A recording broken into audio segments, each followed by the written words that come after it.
Yo! How y'all doing out there? Hope you're staying safe in these crazy times. Some of you have reached out to me because I've been on a social media blackout, but now I'm back on Facebook, back on Snap, and the occasional YouTube video. The reason I'm back is I had to tell you about this really stupid thing I did last week. Just one? No, not just one, but the stupid thing that I did last week. So, I drove to the airport, got on a plane, took a 10-hour flight to Puerto Rico for a friend's birthday. But that's not the stupid thing I did last week. Before you COVID trolls get on your high horse, I have 3 things to talk about. 1, I've been in bars, I've been in casinos, I've been on planes, I've traveled up and down the state, I've traveled across the border into Mexico, and I've gotten tested approximately 2,512 times. And the results have come back negative 2,512 times. Secondly, my round trip flight to Puerto Rico cost approximately 72 pesos. So there's that. And third of all, when you dress like this, people can't take you seriously. And when they can't take you seriously, they can't look you in the face. And when they can't look you in the face, they can't breathe on you. And if they can't breathe on you, you can't catch COVID.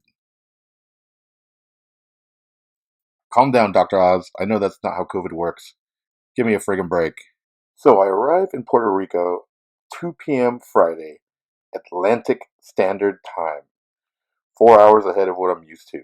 I go through the COVID checkpoint, I hop into the Uber, and on my way to the Airbnb. The drive literally took 10 minutes at most. So when I get close to my Airbnb, I get met with an unpleasant surprise. There's a gate, literally, that gate in the picture. So apparently, all the residential areas near the water have these gates set up to prevent the turistas from accessing the beaches. Okay, I get it. So there's a call box where you can call to get in, or you need a key to walk in through the pedestrian gate, or you need a gate clicker to get in. But the problem is, it's both ways. So not only do you need to get in, you need to get out as well. And there is no call box to get out. So you need a clicker or a key. So just going out to the store, it can be a little bit of a pain. So eventually, my Uber driver decides to do things the old-fashioned way, and that is wait for another car to come in and then race behind it through the gate. So we did that. The problem was there was another big van that raced through right behind us, and I thought we were gonna get squished like a bug.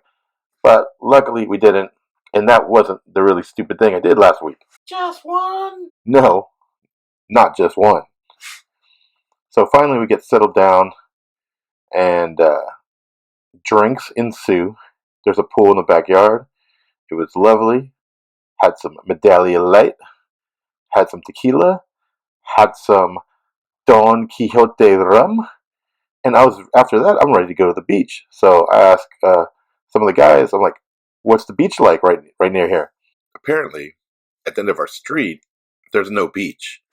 There's access to the water, but it's just a bunch of rocks. So later on, we actually did walk to the beach, but it was a few blocks away. We had to take a shortcut through a pretty cool skate park, as you can see, and we found a little quiet beach half a mile away. Um, Water was great. There was some rocks, so the waves didn't come in too hot, and it was pretty nice.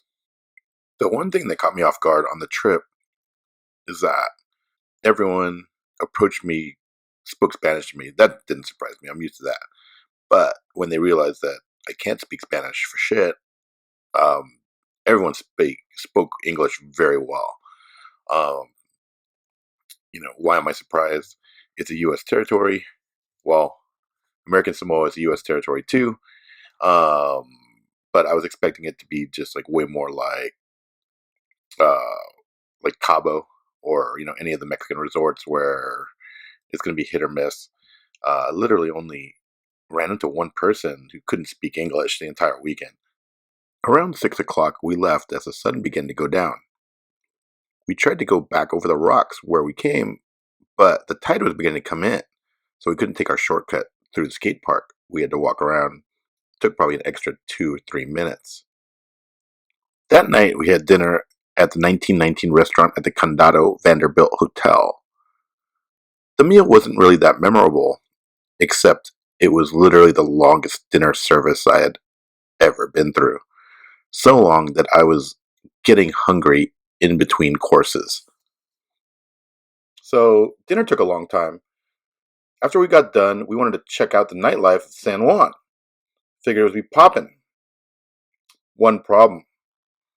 San Juan has a very strict COVID curfew that goes into effect at midnight. It's so strict that Uber drivers are not even allowed to pick people up. So that left us in a predicament.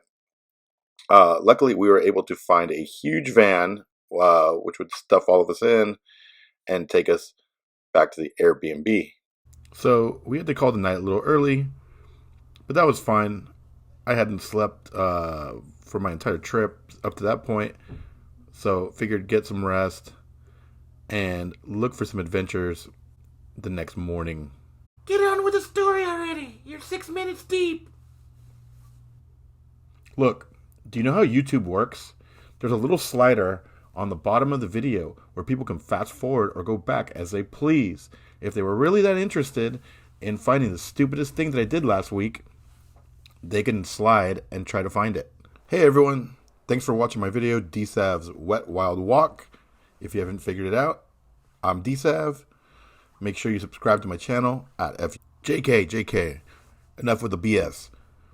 So, woke up in the morning, had a liquid breakfast at the pool, and then I was ready to explore Old San Juan with some of my housemates. We walked around a little bit, saw the touristy sites, had lunch at El Jibarito. I probably am butchering this pronunciation. El Jibarito. El Jibarito. El Jibarito. El Jibarito. I like that. El Jibarito. El Jibarito? Anyway, El Jibarito. I can recommend the octopus salad. Johnny Walker Black is $8 for a shot.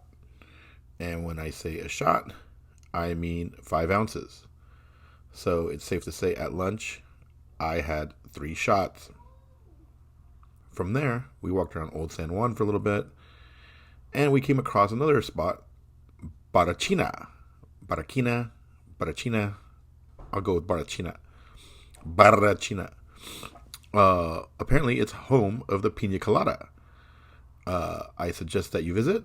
If you're lucky, you'll have a hostess named Juliana with a Y.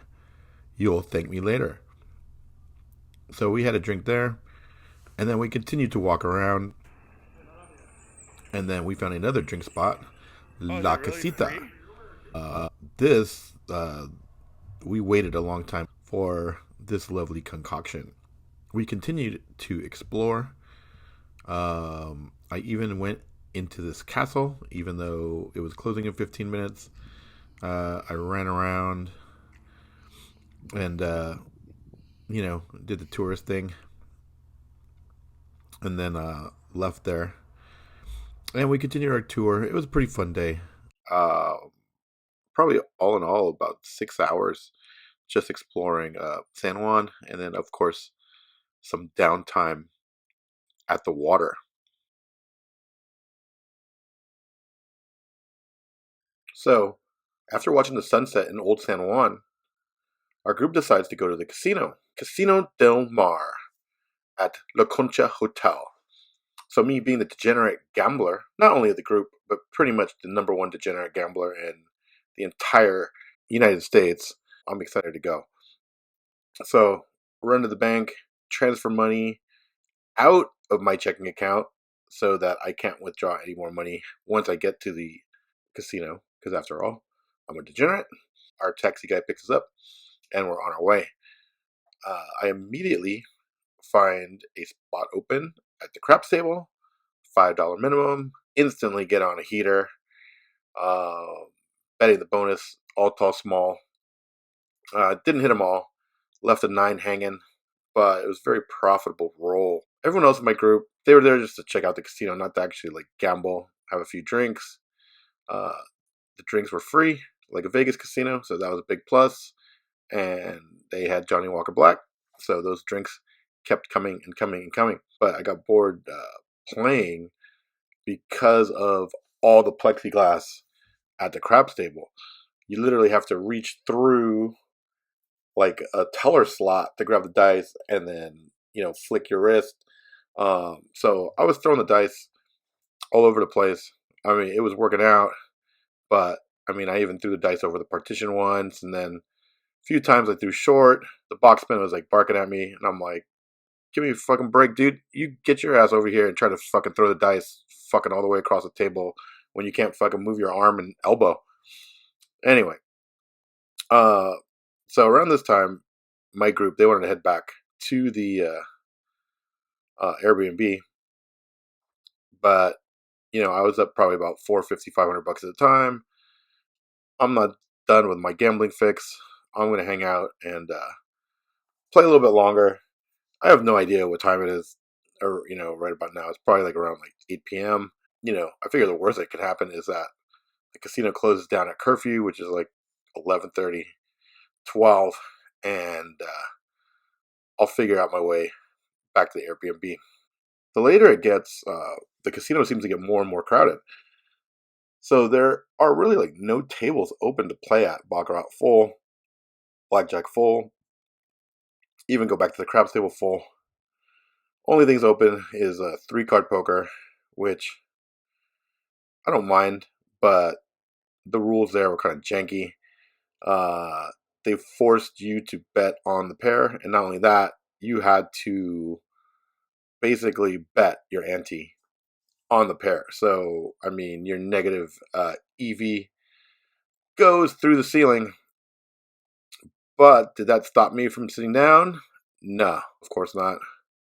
Started betting 25 a hand, started losing, became 50, became 100. I think it was 100 max, but when you're betting 100 on ante and pair, boom, boom, boom, boom, boom, boom, bullets gone, right? So it went from like +5 to like -6 in probably 15 hands. So now I'm pretty pissed off. So I'm going to chase back my 6. I decided to go to the ATM. But I remember earlier I had moved money out of my checking account just for this purpose. But at this point, I don't care. So whip out the phone to transfer the money back into the checking account. One problem. The phone is no longer working. It is out of batteries. Well, that's great. I can't even freaking get home now because I can't call Uber. I was still able to get $80 out of the ATM, like whatever. Do I use that money to hop in a cab back to the Airbnb? No, of course not. I go and I bet, a couple of dragons on Baccarat. Missed, obviously. Leave the casino with like literally like $1 in my wallet and not even any souvenir chips. Any degenerate gambler, or in fact, any non-degenerate gambler in this spot will tell you all you need to do is take your phone, give it to a floor person, or go to the concierge, and they'll charge your phone for 15 minutes, 30 minutes, whatever you need. Or at the very least, they'll direct you to a charging station where you can get one of those cubes. That'll charge your phone pretty fast. But I didn't have time. I didn't have time for all that. I had steam coming out of my ears. I was already pissed that I lost all the craps money back. And now I'm pissed I can't get an Uber. And then I'm even more pissed because I can't get in a taxi either because I have no cash. Fuck this. I'm going to walk. My entire trip was spent between this airport and Old San Juan.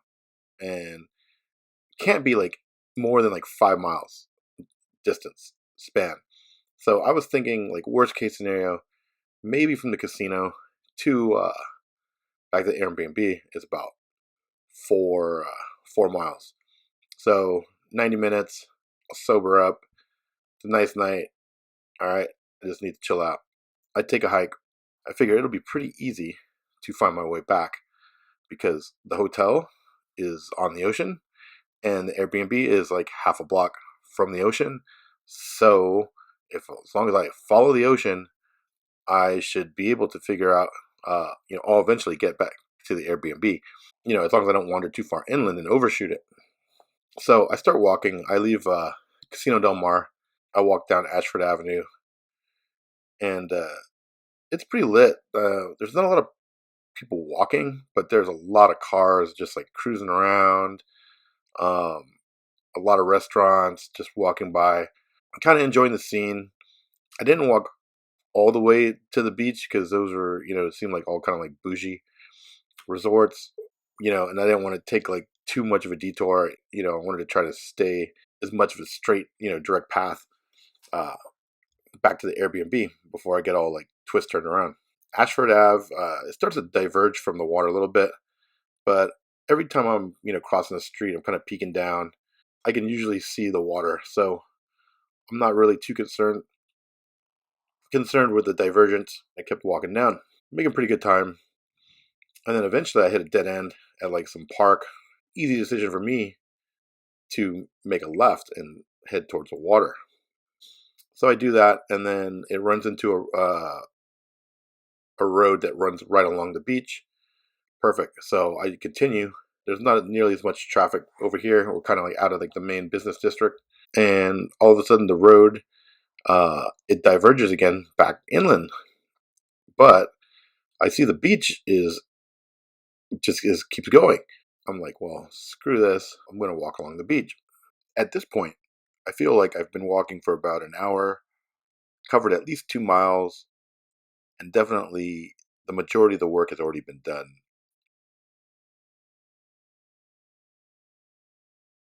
Around this time, I figure it's 9:30, 10 p.m., but it's not pitch black. There is light. I can see down the coast, and it looks about a quarter mile to the next clearing. I start trekking down the beach, and quickly, about 200 feet in, the beach abruptly ends and is replaced by a bed of rocks approximately 6 feet wide. The waves are breaking well before the bed of rocks. So the waves are breaking. Water is streaming through them, of course, but it's barely covering them, and it recedes like really quickly. So it doesn't look like there's any imminent danger by continuing along the rocks. Inland, there was a fence to get into this property. I wasn't sure what it was. It was a lot of trees, and there was obviously a retaining wall separating the property and the ocean. I didn't really think about jumping over the fence into the property. It could have been a golf course, it could have been a park, it could have been a narcos compound. So I wasn't trying to get shot.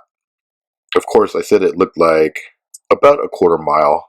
The retaining wall was pretty high, at least 10 high, that was protecting this property. I assumed I would just walk very carefully along the rocks so I didn't slip with my sandals on. In about 10 minutes, I would be at the next clearing. So I started across the bed of rocks, trying to stay pretty much dead center. I didn't want to be too close to the retaining wall.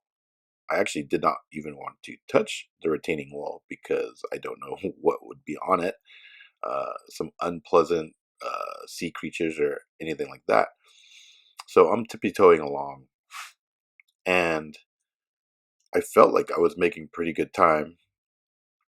Although I did notice it did seem to get darker and darker as I continued along. And also, the bed of rocks, it definitely seemed to get a little bit narrower.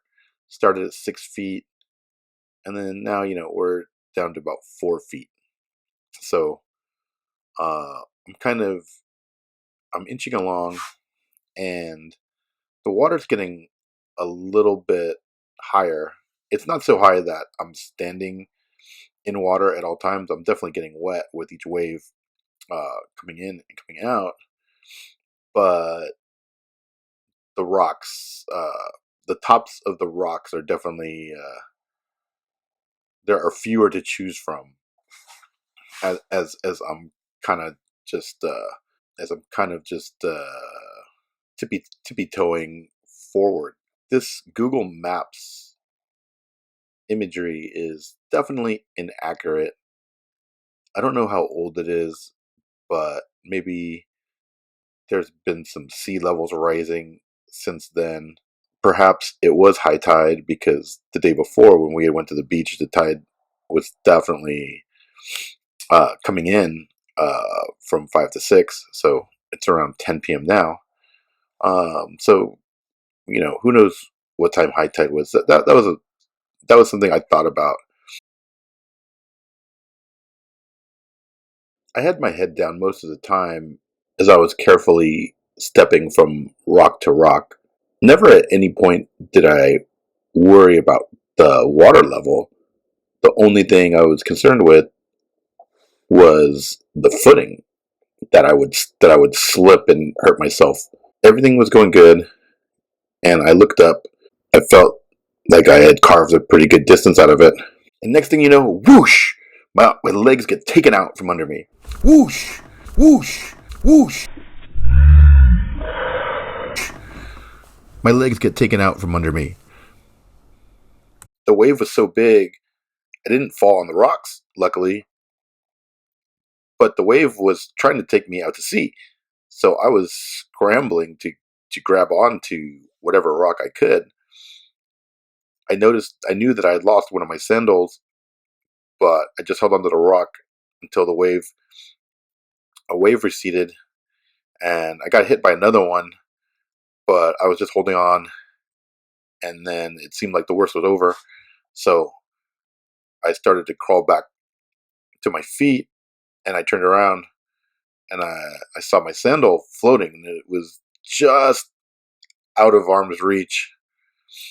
So I kind of get back, crawl on my knees to grab the sandal, and I grabbed it, and I had to take a few hits,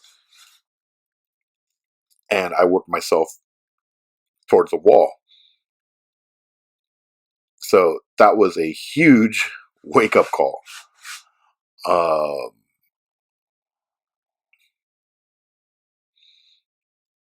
Leaning up against the wall, putting my sandal on, reassessing the situation. I look backwards to see if that's viable to walk back, and it's 50-50 either way. I don't know what's going on right now with the tides or the waves. I decided to press forward, literally take 2 or 3 more steps, get blasted again. Just and this time I'm like out. It takes me out into the ocean. So I'm scrambling again back to the rocks. This time I lost the other sandal. Turned around to look for it. I got knocked over again, and then the right sandal was gone too. So the hell with this. The sandals are gone. I can't even see them if I wanted to see them. Now I'm in a full blown panic, and I'm trying to yell, except every time I start to yell, I'm getting drowned by another wave. Ayúdame! Ayúdame! So, spitting out salt water, I climb up on the rock, brace myself against the wall, which is not really a great place to be either, because if a big wave comes, coconut is going to be cracked in 4 pieces. Tried yelling a few more times, and then I realized, you dumb idiot, you're on the wrong side of a retaining wall. There's not a human being within half a mile of you right now. So, standing along the wall with no sandals, I realized I was fucked. And for about 3 seconds, I thought, This is how the story ends. My life didn't flash before my eyes, but I definitely had some voices in my head relating to my alcoholism and my gambling problem. My mom's voice was there. Gambling and alcohol will kill you. Walking along the rocks barefoot in either direction did not seem like a viable option. So I decided on the do or die method. The next big wave that comes in, I'm going out. And I launched myself right into the ocean. I don't really like swimming on the surface of the water, so I submerged and I submerged and I submerged. I figured I was going to go for as long as I could hold my breath. I was counting to 30 in my head, so it probably meant I was underwater for like 90 seconds. Because when I came to the surface, I was quite surprised to find out where I was. The good news is I was definitely clear of the retaining wall. The bad news was I was 50 feet from the shore. So I had obviously caught a little bit of a current to boost me out there. I was ecstatic to see I was beyond the wall, and even the amount of distance I had covered in such little time, the thought never crossed my mind to try to continue swimming to the next clearing beyond that. Um, I had had enough of the ocean for one day, so I just kind of put myself in cruise control and started heading back to the shore. When I got to the shore, there wasn't much of a beach. In fact, it was like the clearing. It was like a vacant lot with grass. Of course, I have no sandals now. I start, walking into the clearing, and I see a street to my right. To my left, there's some buildings, and then in front of me, um, I can't really see, but it looks like a house. But the lot is surrounded by a chain link fence. So I searched the entire fence for a gate or something to walk out of. Of course, the gate, there is a gate, but it's locked. I entertained the idea of climbing the chain link fence. I didn't entertain the idea. I attempted to climb the fence multiple times, and especially where the gate is, that's going to be the easiest spot instead of trying to stick my fat foot in between the links. So I managed to get as far to prop myself up, um, where all I had to do was swing, dip myself around and catch the gate on the other side. But being 280 pounds, I wasn't really confident in myself to uh, catch myself on the fence in a do or die situation, because if I miss that gate, then I'm probably gonna take a bad spill. And I don't mind taking a bad spill if I could guarantee I could land on my shoulder or on my ass. But from that high up, it could have went a whole lot of different ways. So I retreated. So I climbed back down the fence, completely failing at life. The adrenaline rush from surviving a near death experience is beginning to wear off, and hysteria ensues again. I start yelling as loud as I fucking can, "Ayuda! Ayuda!" hoping someone in the surrounding building will hear me and come out and open the gate, or I don't care. I need to get back to the Airbnb. I've had enough. Feeling defeated, I decide to walk back towards the water. I get to the shoreline. I survey my path forward, but there's another wall, and I'm not too keen on getting back into the water and trying to swim to the next road. Not too keen on swimming back to where I came from either. As I looked backwards to where I came from, I noticed the retaining wall. At the end, there was a bunch of rocks stacked up against it, and it went like halfway up the retaining wall, right where it meets the chain link fence. So I climbed up on the rocks, which allowed me to climb over the retaining wall and grab the other side of the chain link fence, and then descended into the street. Finish the damn story already. Good God. Once I got back to the States and I began to reverse engineer my wet wild walk, there were some inconsistencies that I noticed from what I remember and what I see on satellite from Google Maps. I don't know if these were older photos. Ironically enough, they actually updated a bunch of the satellite photos while I was making this video. There's still some things that I can't quite figure out. I started walking down Calle Almendro, and I got to the first intersection, and I made a left because that's the direction I need to go.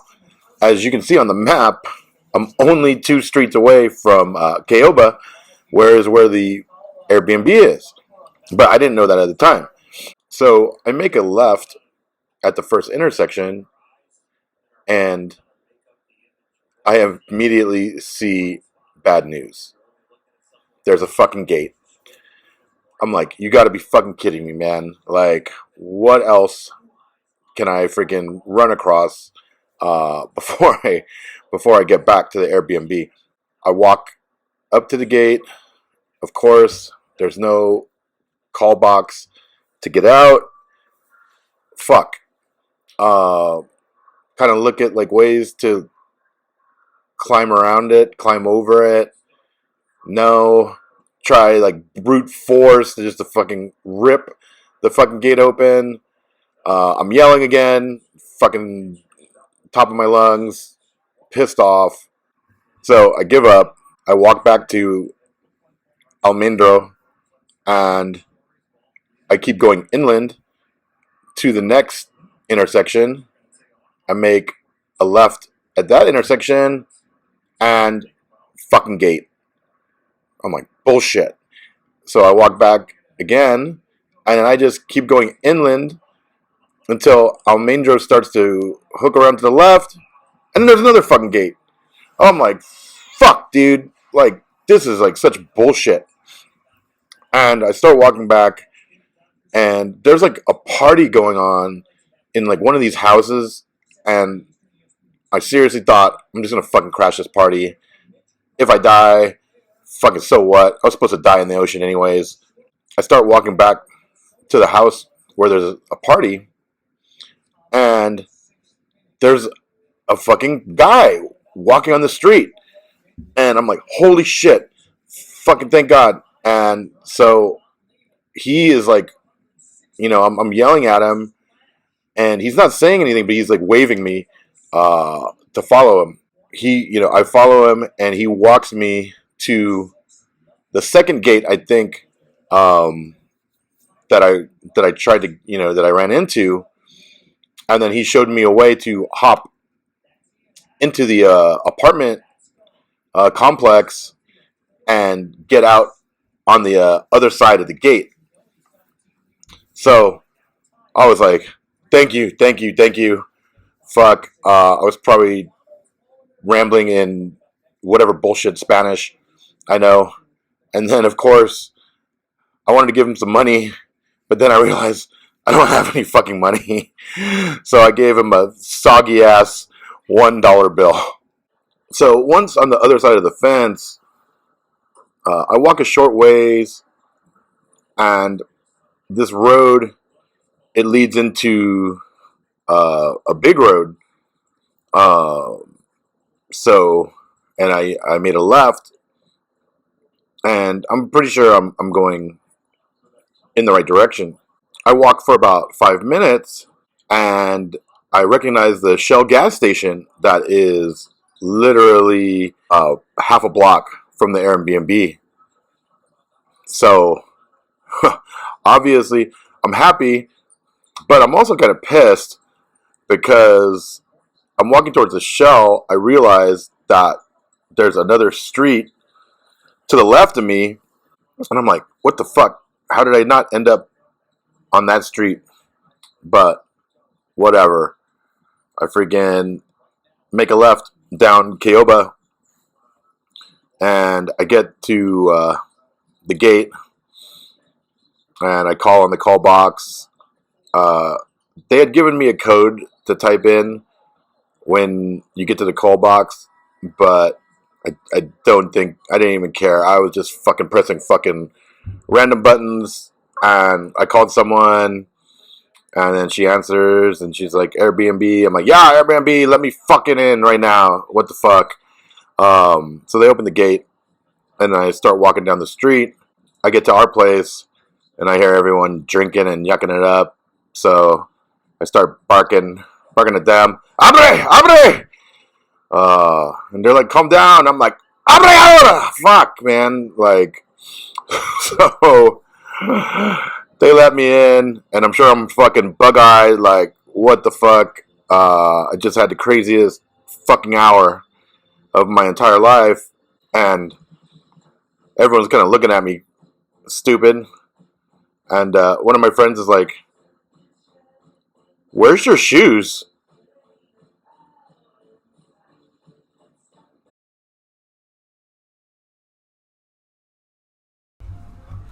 Thank you for watching DSav's Wet Wild Walk. Be sure to look out for future content on my YouTube channel at FU Savage. See you later, motherfuckers.